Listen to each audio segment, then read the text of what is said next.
voltando para o caso específico de uma transformação que sai de um RP e vai para um RQ, uma função que sai de um aberto de RP e vai para RQ, bom, tudo que a gente fez, claro, vale, porque esses aí são espaços vetoriais normados, né? E você pode pegar qualquer norma que tudo que a gente fez vale do mesmo jeito. As funções são diferenciáveis numa norma quando forem diferenciáveis na outra, porque em RP todas as normas são equivalentes, né? E aí, a questão é a seguinte, quando a gente está falando aí agora da diferencial, a diferencial da f num determinado ponto A é uma transformação linear de RP em RQ, né?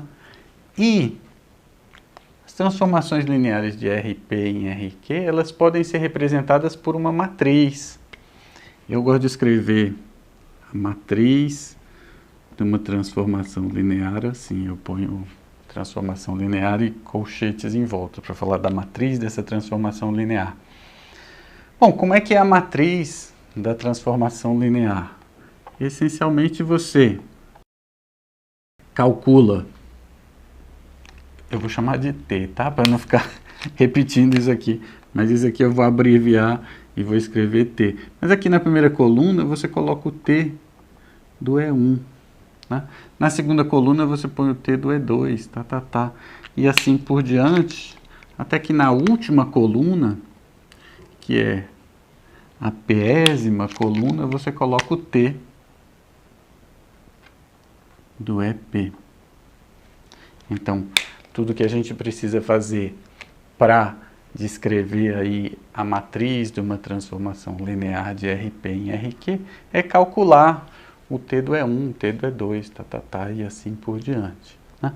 Só que a gente acabou de ver na aula passada que calcular a derivada da f num ponto A aplicado num vetor V nada mais é do que calcular a derivada direcional, né?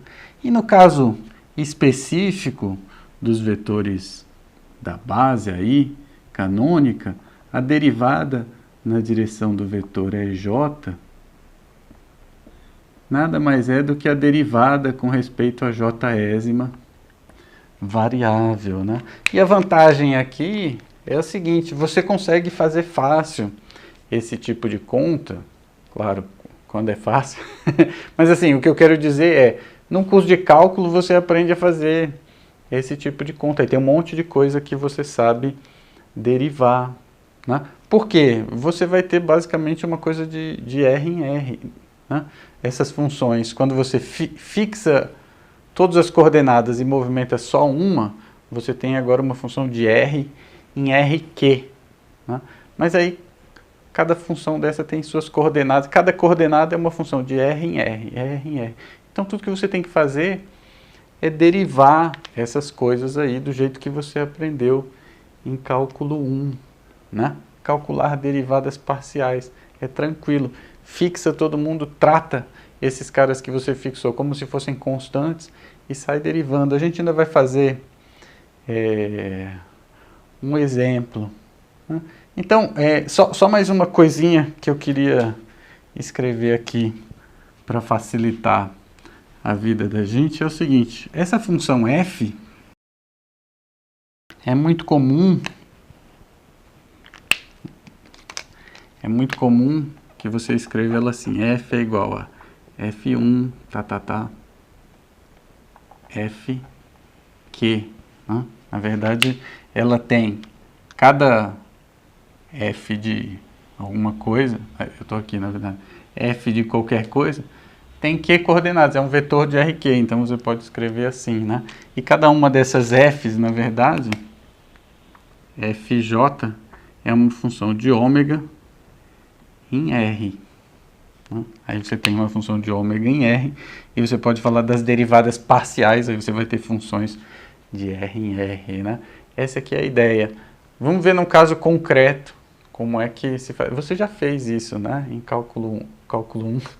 Você já fez, em cálculo 3, né, de várias variáveis, você já fez isso, encontrar essa matriz aí. Vamos fazer de novo. De um modo mais concreto, então, eu escrevi aqui, olha só, a função f, como sendo assim, pega um x e leve em f1 de x, f2 de x, f3 de x, papapá, fq de x. Né? E esse x aqui, eu escrevi x, mas ele é x1, x2, x3 até xp. Tá? A matriz jacobiana, a gente acabou de ver, o que eu faço é calcular aqui, para uma matriz qualquer de uma transformação linear, uma transformação t, eu ponho aqui o t do E1.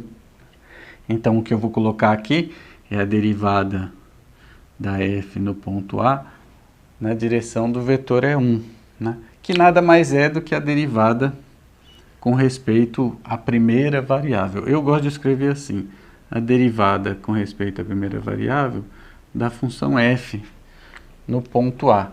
Essa é a primeira coluna. Né?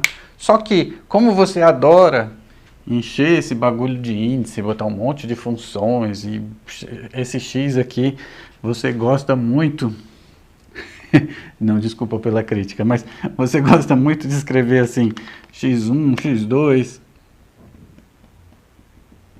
até xp, né? E aí aqui dentro, isso aqui fica uma geringonça enorme, né? E aí esse cara aqui, em vez de escrever assim, as pessoas gostam então de escrever algo um pouco mais nessa linha aqui, olha só. A primeira coluna é a derivada com respeito à primeira variável, então a derivada da f é a derivada da f1 com respeito à primeira variável no ponto x, até a derivada da fq com respeito à primeira variável em fx, em x, né? No ponto x. Então fica assim. E aí aqui, a segunda coluna é a derivada com respeito à segunda variável, que é x2. Aí fica derivada da f1 com respeito à segunda variável no ponto x. Se você quiser esse ponto x, você pode escrever assim, x1, x2, para ficar bem grandão mesmo, né? Cheio de, cheio de coisas, certo? Então, a segunda coluna é a derivada com respeito à segunda variável, até fq com respeito à segunda variável, tudo isso calculado no ponto x, né? E assim por diante até a derivada da f1 com respeito a pésima variável, calculado também ali no ponto x. Você vai descendo até d de fq, também com respeito à última variável, no ponto x. A matriz jacobiana fica sendo essa tabela aí, cheia de número. Cada entrada dessa é a taxa de variação de alguma coisa, é a taxa de variação de alguém aqui com respeito a alguém daqui. Né? Essa é a matriz jacobiana. Certo? Normalmente as pessoas não escrevem o x, bota só df j. Aí, se você quiser, você pode escrever assim também, né? Eu nunca sei muito, mas o i é a linha e o j é a coluna. Então, a linha fica assim, derivada da fi com respeito a jésima variável. Né? Essa é a matriz jacobiana. No fundo, é a matriz que representa essa transformação linear aqui. Se você conhecer as derivadas, o que está escrito aqui é o seguinte, se você conhecer as derivadas parciais todas aí, de todas essas pessoas, você consegue calcular a derivada em qualquer direção, qualquer derivada direcional. Na verdade, é só fazer combinações lineares, né? Por isso que é bom também que esse cara aqui seja uma transformação linear, né? Se não fosse linear, cada direção podia ter um comportamento completamente diferente, né? E aí, como é que você ia descrever isso com uma tabela, não ia dar para você descrever isso, né? Então, essa coisa da transformação linear é muito mais simples do que ter derivada em todas as direções. Porque se você conhecer a derivada em algumas direções, no nosso caso específico aqui, a direção das coordenadas, né, do eixo x, y, z e tal, você conhece a derivada, qualquer derivada direcional.